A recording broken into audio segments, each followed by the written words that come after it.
आप सभी माताओं बहनों को वट सावित्री व्रत की ढेर सारी शुभकामनाएं।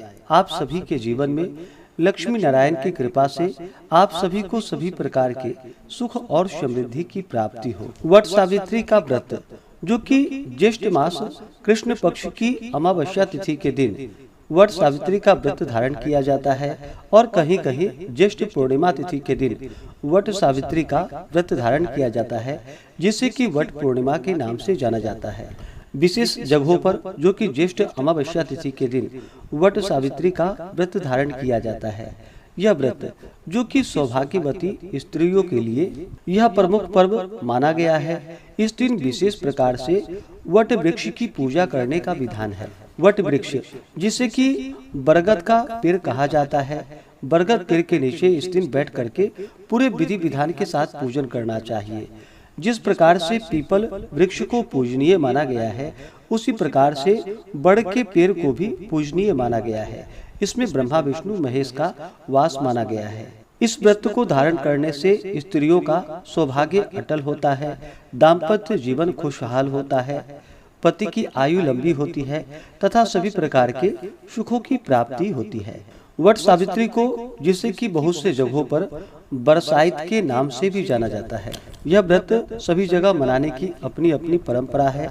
इस व्रत में, जो कि त्रयोदशी तिथि से ही व्रत को शुरू माना जाता है और अमावस्या तिथि के दिन तक पूजन आदि का कार्य किया जाता है। और विशेष प्रकार से अमावस्या तिथि के दिन, वट सावित्री के दिन, जो कि वट वृक्ष की पूरे विधि विधान के साथ पूजा करनी चाहिए।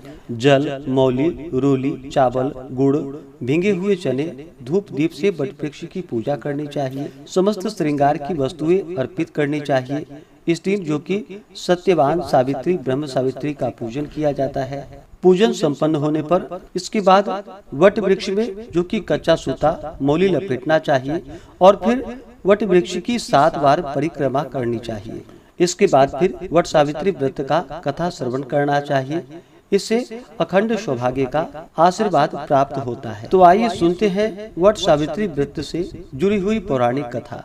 तो बोलिए प्रेम से सावित्री माता की जय, लक्ष्मी नारायण भगवान की जय, सर्व देवी देवता की जय। बहुत समय पूर्व मध्य देश में अश्वपति नामक एक परम ज्ञानी राजा थे।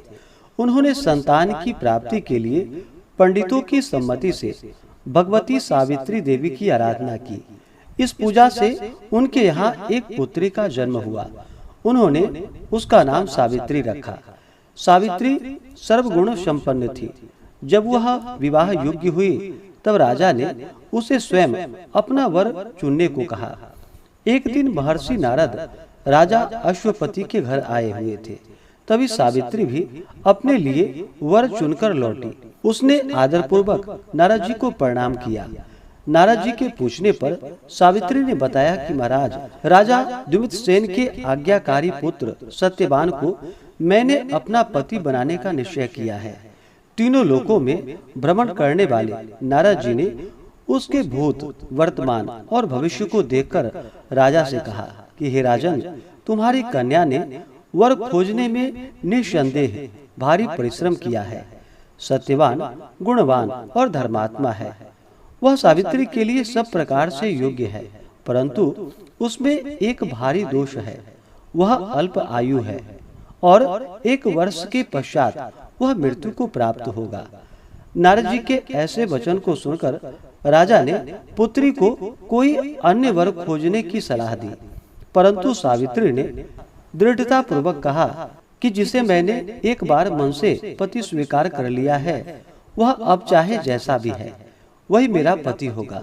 सावित्री के ऐसे दृढ़ वचन को सुनकर राजा अश्वपति ने उसका विवाह सत्यवान से करा दिया। सावित्री अपने पति को अंधे सास ससुर की सेवा करती हुई सुखपूर्वक वन में रहने लगी। नारद जी के कथानुसार जब उसके पति के जीवन के 3 दिन बचे, तभी से वह उपवास करने लगी। तीसरे दिन उसने पितरों का पूजन किया। तत्पश्चात वह सत्यवान के साथ वन में जाने के लिए उद्यत हुई। इसके लिए उसने सास ससुर से आज्ञा प्राप्त कर ली। सत्यवान लकड़ी काटने के लिए एक वृक्ष पर चढ़ा, परंतु शीघ्र ही सिर में पीड़ा होने के कारण नीचे उतर आया और सावित्री की गोद में सिर रखकर लेट गया। तभी सावित्री ने यमराज और उसके दूतों को सत्यवान का जीव निकालकर ले जाते हुए देखा। यह देखकर वह भी उनके पीछे चल पड़ी। यमराज ने उसे समझाकर वापस लौट जाने के लिए कहा।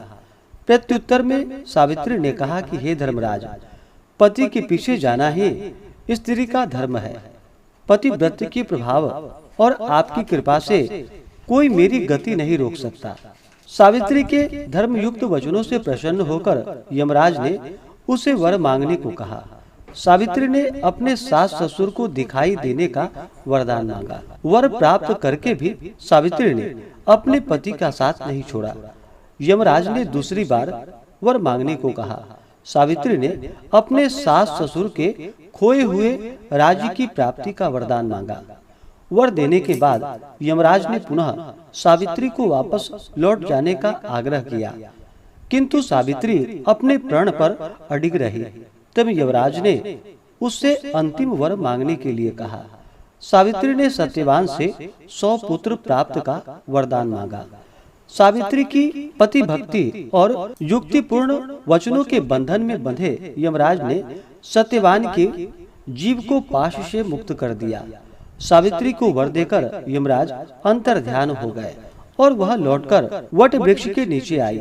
सत्यवान के मृत शरीर में पुनः जीवन का संचार हो गया। इस प्रकार सावित्री ने अपने पतिव्रत धर्म का पालन करके अपने ससुर कुल एवं पितर कुल का दोनों का ही कल्याण किया। इस प्रकार से जो भी वट सावित्री का स्त्रियां व्रत धारण करती हैं तो उनका सौभाग्य अटल होता है, पति की आयु लंबी होती है, दाम्पत्य जीवन खुशहाल होता है तथा सभी प्रकार के सुख और समृद्धि की प्राप्ति होती है।